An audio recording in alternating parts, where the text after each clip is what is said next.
Bonjour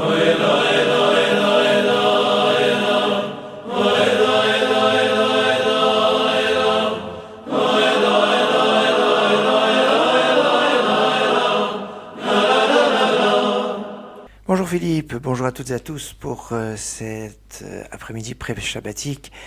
Veille de Shabbat, Matot Massé. Alors Shabbat Matot Massé, c'est Shabbat où on conclut le livre de Bamidbar, mais Shabbat Rosh Chodesh, et quel Rosh Chodesh? Rosh Chodesh Av. Quand Rosh Chodesh Av tombe un Shabbat, c'est particulier. C'est pas arrivé depuis 13 ans. Oui, c'est une année spéciale. Hein. C'est l'année où la veille de Pessah qui tombe Shabbat, où on a eu Purim à Jérusalem qui était étalé sur 3 jours, ce qu'on appelle Purim Meshulash. Oui, tout ça est lié. À partir du moment où on a une date comme cela, eh bien tout va découler un peu dans le même principe. Et c'est pour ça que je voulais vous évoquer le côté extraordinaire qu'il y a dans ce Shabbat. D'abord, il y a le premier aspect, c'est que Shabbat et Rosh Chodesh, on a la possibilité de lire dans la Torah le Moussaf de Shabbat. Oui, parce que Moussaf, c'est quoi? Moussaf, c'est la prière additionnelle qu'on fait après la lecture de la Torah, les jours de Shabbat, les jours de fête, et qui correspond en fait au sacrifice supplémentaire que l'on faisait ces jours-là, comme c'est décrit dans la paracha Pinchas, paracha qu'on a eu la semaine dernière.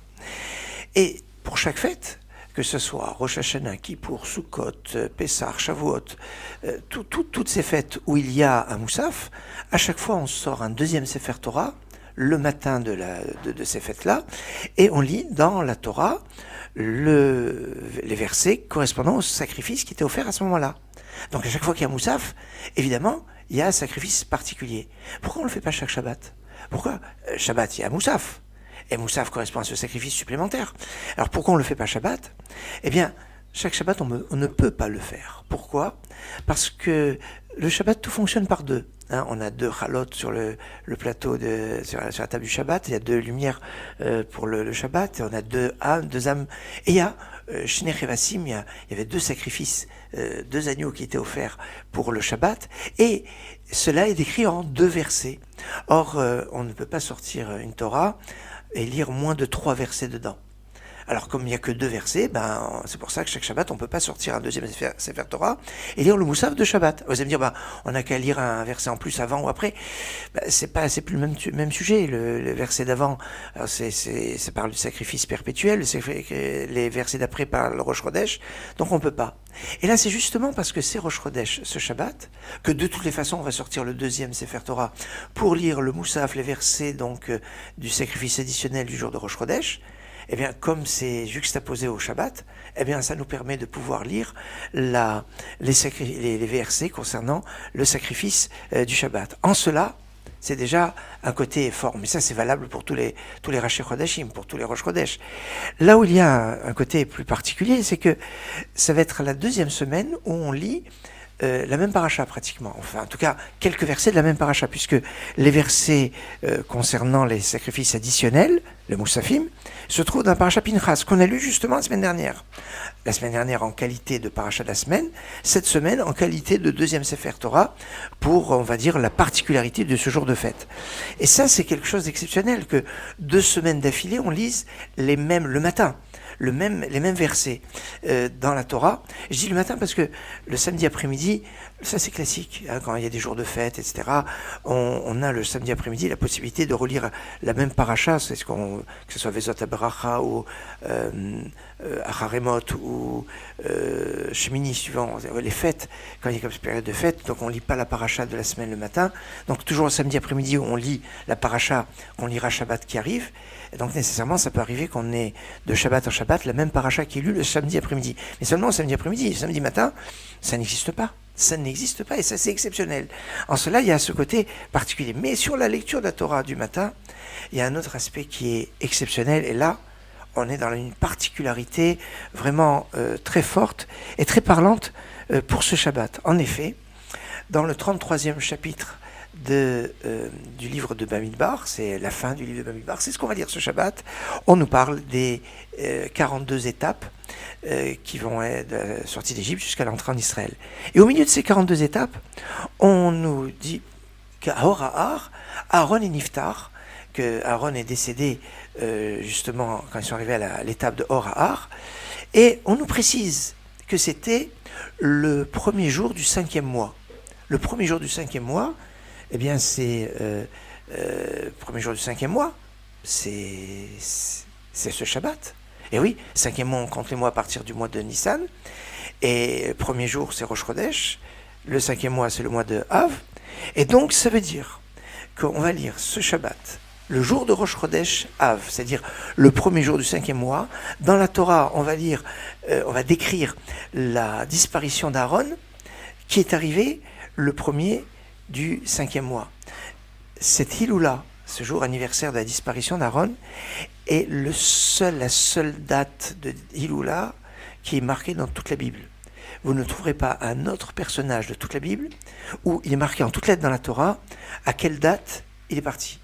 On nous parle de la disparition d'Abraham, de Yitzhak, de Yaakov, de Moshe, tous ces personnages. On nous parle, mais on ne donne pas de date. On ne dit pas c'est arrivé tel jour. Mais encore, quand on nous parle de la disparition d'Aaron, c'est Parashat Rukat, eh bien là-bas on nous parle comment les choses se sont passées, et là-bas il n'y a pas de date. La date a été donnée dans cette paracha qui parle des étapes, et au détour des étapes où ils sont arrivés, où Aaron est Niftar, où Aaron est décédé, eh bien on nous donne la date. Et il se trouve qu'on va lire donc cette date le jour même de la date, le jour de la date anniversaire. Là il y a quelque chose qui est assez exceptionnel, et qui est fort. Hein, c'est Davar Beito, un verset qui est lu en son temps, ça amène la Géoula. Ah, Géoula, c'est la délivrance. Et là, il y a quelque chose qui est encore plus extraordinaire, parce que c'est dans cette même paracha, pas une autre paracha Masré, on nous parle de une personne qui est tuée par inadvertance, et il a commis un meurtre, mais il n'a pas fait exprès. Alors, il doit partir en exil, c'est comme ça on appelle Galout, dans une ville de refuge, afin qu'il ne soit pas tué par le vengeur de sang. Et donc, ça s'est appelé une galoute, un exil dans une ville de refuge. Et il doit être dans cet exil, combien de temps? Eh bien, jusqu'à la mort du Kohen Gadol, jusqu'à la mort du grand prêtre. Alors c'est pour ça que là, il y a des choses qu'on ne peut pas calculer sur le degré de sa responsabilité ou le degré de sa négligence qui aurait pu entraîner la mort. Alors ça, c'est des calculs qu'Hachem, que Dieu connaît, et en fonction de choses qui nous dépassent complètement, certains vont rester, que sais-je, 3 ans, 4 ans, 10 ans, 20 ans, 30 ans, peut-être 40 ans. Il y a des Kohanim Gedolim qui sont restés 40 ans en poste. Et puis il y a certains, c'était quelques jours, où ça peut arriver que si le meurtrier est parti en exil quelques jours avant la mort du Kohen Gadol, il va rester quelques jours en exil. Et là, il va pouvoir avoir sa Géoula, sa délivrance de sa galoute. La galoute, ça nous fait penser à l'exil, hein, la galoute.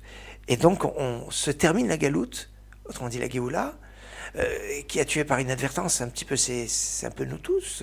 Quand on fait une faute, on se tue quelque part. On commet quelque chose qui est terrible. Et donc il y a une notion de délivrance qui est exactement liée avec la mort du Kohen Gadol. Or, on évoque dans cette paracha la disparition du premier Kohen Gadol. Donc il y a une dimension de Géoula, de délivrance dans ce Shabbat. Non seulement ça, mais c'est encore plus fort. Parce que il y a toujours un grand débat, vous savez, on va parler tout à l'heure de la problématique de pouvoir consommer de la viande ou pas consommer de la viande. Là, à partir d'après Shabbat, on ne pourra plus consommer de la viande, mais il y a toujours la discussion, mais est-ce que le jour de Rosh Chodesh, le premier Av, est-ce qu'on peut consommer de la viande ou pas? Parce que c'est quand même un jour de fête. Et en général, on considère, chez les Sefaradim, on autorise de manger de la viande, chez les Ashkenazim, on interdit de manger de la viande, mais même chez les Sefaradim, certains disent que si on n'a pas l'habitude de manger de la viande chaque Rosh Chodesh, pourquoi juste ce Rosh Chodesh on va manger de la viande? Donc il y a de quoi discuter. Et là, cette année, la question ne se pose pas, puisque Rosh Chodesh, c'est Shabbat. Alors Shabbat, on mange la viande, la question ne se pose pas. Et voilà l'importance de cette Séouda de Rosh Chodesh, qui est importante, où on peut manger la viande et qui va se passer avec Shabbat. Alors on donnera un plus dans cette Séouda, comme on a eu l'occasion de le dire. Et c'est intéressant parce qu'on parle de Rosh Chodesh. Et Chodesh, c'est une clé de la délivrance. Et Chodesh, les initiales des Haftarot, des 3 Haftarot de catastrophe qu'on lit pendant cette période. Cette semaine, on va lire la Haftara de Shimou. La semaine dernière, on a lu l'Haftara d'Ivrei Yirmiyahu, les paroles de Jérémie. La semaine prochaine, Chazon. Et remarquez que Chazon, d'Ivrei Yirmiyahu et Shimou, ça fait Chadash. Les initiales, ça fait Chadash, Chodesh, comme le Rosh Chodesh. Alors aujourd'hui, oui, cette semaine, on va lire l'Haftara de Shimou. C'était pas évident. C'est loin d'être évident parce que c'est Rosh Chodesh. Et comme c'est Rosh Chodesh, habituellement, il y a une Haftara de Rosh Chodesh, puisqu'on sort un deuxième Sefer Torah. Et en général, on fait toujours l'Haftara, Maïd et Salikmine, c'est-à-dire en fonction de la lecture de Torah qu'on vient de terminer. Or, si on lit la paracha de Rosh Chodesh en deuxième Sefer, eh ben, l'Haftara aurait dû être l'Haftara de Rosh Chodesh. Et en plus de ça, c'est le sujet du jour, Tsoreh Hayom. Alors que quand on parle des Haftarot de catastrophe, c'est parce que c'est des Haftarot qui nous permettent de prendre conscience que dans la semaine, eh bien, on est dans la semaine, on a 3 semaines de deuil, cette semaine, on va être dans le mois de Av. Donc c'est pour les besoins du Chol, besoin de la semaine. Donc quelque part, certains, et c'est une tradition qui existe, vont dire non, on fait l'Haftara de Rosh Chodesh qui est prioritaire et qui prime surtout sur les autres Haftarot. Mais la plupart des traditions, on va refuser. Ils vont dire non, mais dans l'Haftara de Rosh Chodesh, il y a une notion de consolation. On dit comme une mère qui console son enfant, c'est les versets qu'on dit quand les personnes arrivent à la fin des 7 jours. Il y a la consolation, mais on va pas parler de consolation alors qu'on est encore avant Tisha B'Av. La notion de consolation, c'est après. Il y a 7 haftarot de consolation après Tisha B'Av. D'ailleurs, quand il va y avoir un autre conflit qui n'y aura pas cette année, mais il peut arriver par un et qu'il y ait un conflit entre une haftara de consolation et Rosh Chodesh. Et là, les Ashkenazim lisent la haftara de Rosh Chodesh, parce qu'il y a de la consolation aussi dans Rosh Chodesh. Et l'haftara de Rei, ils la lisent avec l'haftara de Kitetse, parce qu'elles sont juxtaposées. Bon, la tradition séfarade est de dire dans l'haftara de consolation, ça reste l'haftara de consolation. Mais ça veut dire que Rosh Chodesh est lié avec la consolation. Donc, il n'y aurait pas de raison de faire l'haftara de Rosh Chodesh ce Shabbat.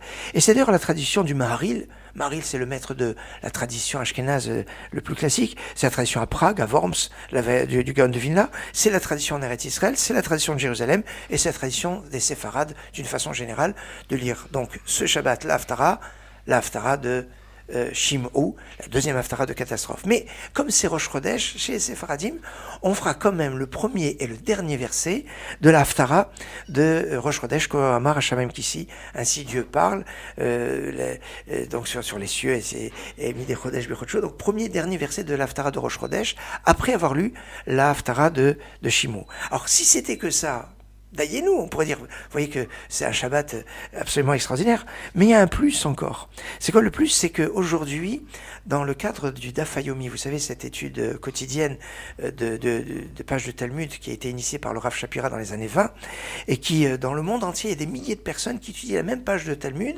et tous les jours, c'est une nouvelle page, et les 2711 pages qu'on étudie en 7 ans et demi, eh bien, c'est un événement.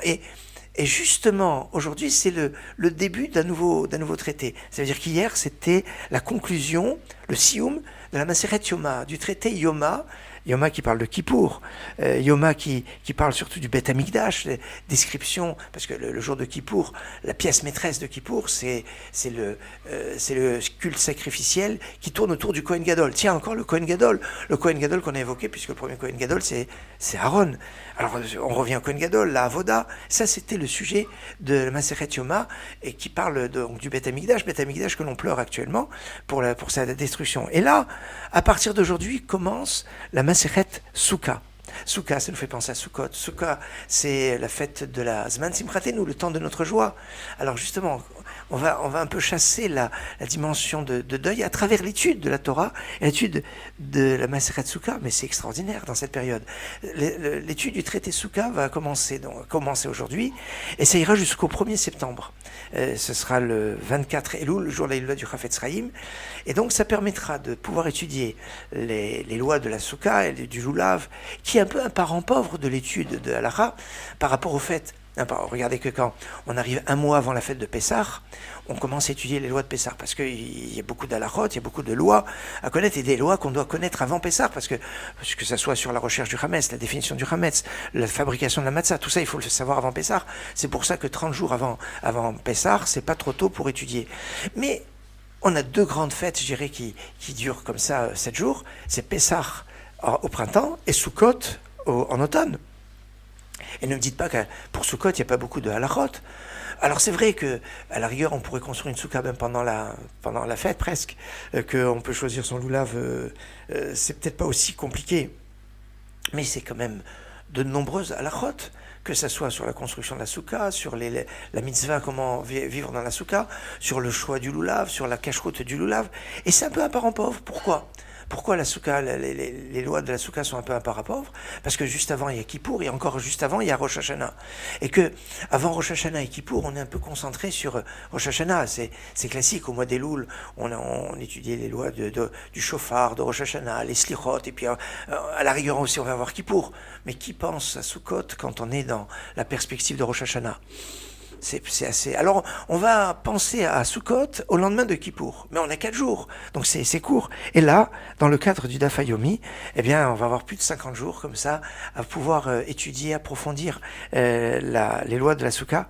C'est extraordinaire. Si ce n'était que cela, Dayenu, mais il y a encore autre chose qu'on a évoqué un petit peu au début, mais que je me permets de développer un peu plus.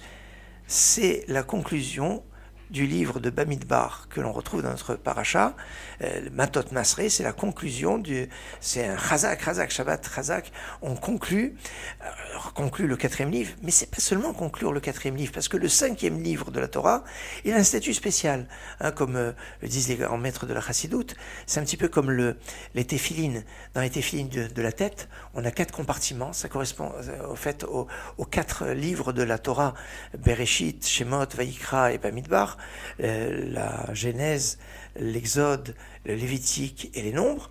Et après, on a un Mishneh Torah, répétition de la Torah, qui a un statut spécial par rapport aux autres, qui est un peu le résumé des 4 premiers livres, sans vraiment faire un résumé de Bereshit, mais qui va reprendre un peu les mitzvot. Enfin, c'est un statut spécial, le livre de Devarim, qui est un long discours de Moshe, où Dieu parle dans la gorge de Moshe. Et le livre de Devarim, c'est spécial, et ça correspond un peu au Tefilin du bras qui est en un seul compartiment, en une seule pièce, je dirais, et qui va avoir donc ce lien très très fort, qui nous montre en fait que les 4 livres, Bereshit, Shemot, Vayikra et Bamidbar, ces 4 premiers livres de la Torah, forment un petit peu un ensemble.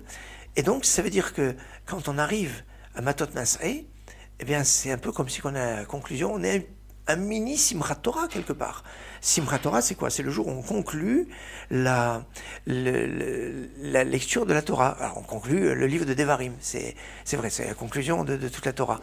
Mais là, quand on est à Matot Masré, on est quand même sur une conclusion qui n'est pas négligeable. Et en cela, je crois qu'il y a quelque chose de fort.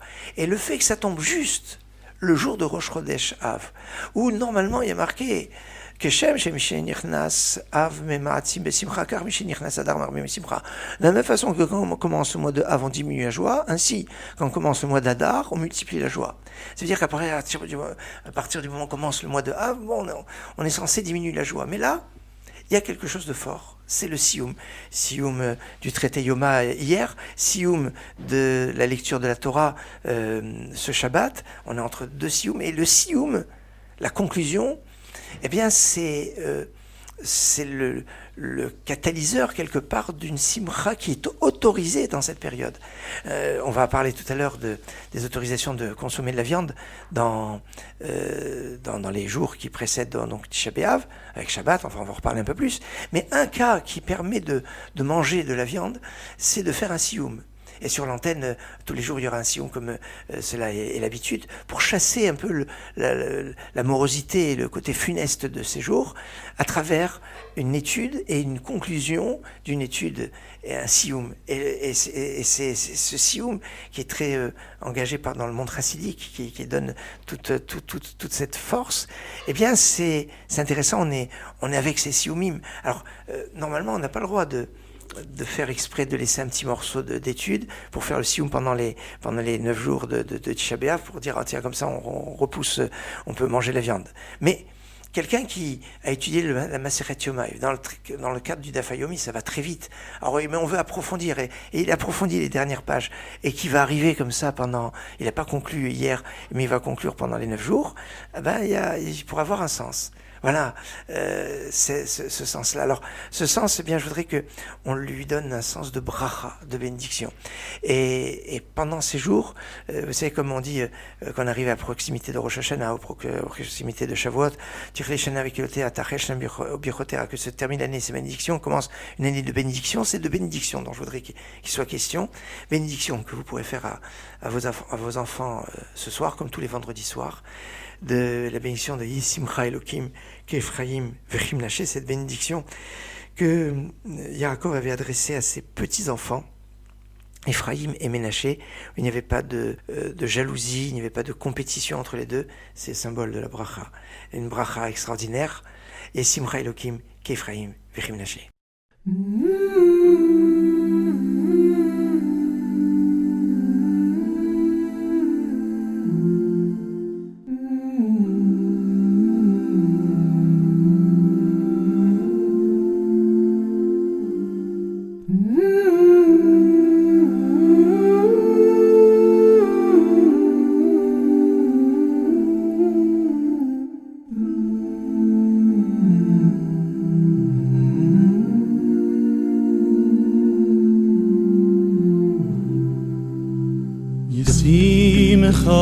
Elokim Ephraim Vechim Menashe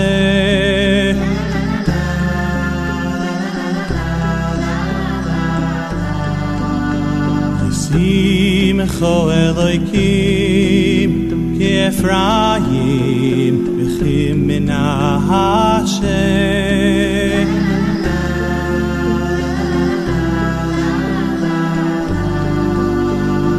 Yivarechecha Hashem Yishmerecha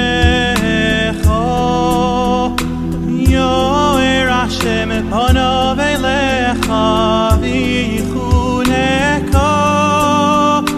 Yisa Hashem et panav elecha v'yasem lecha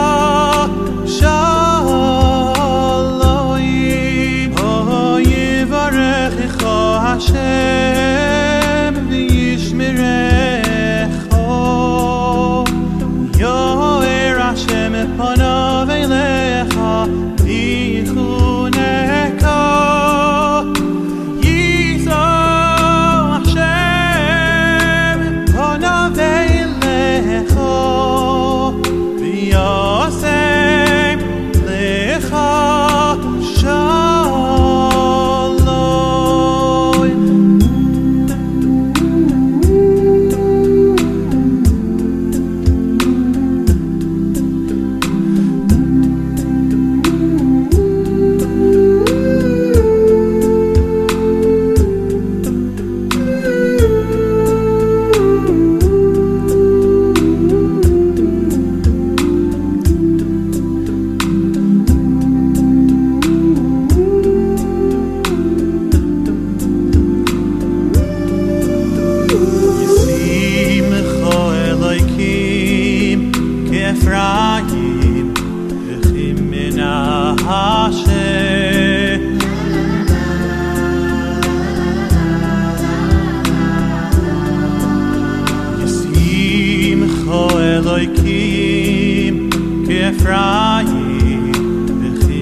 Yivarechecha Hashem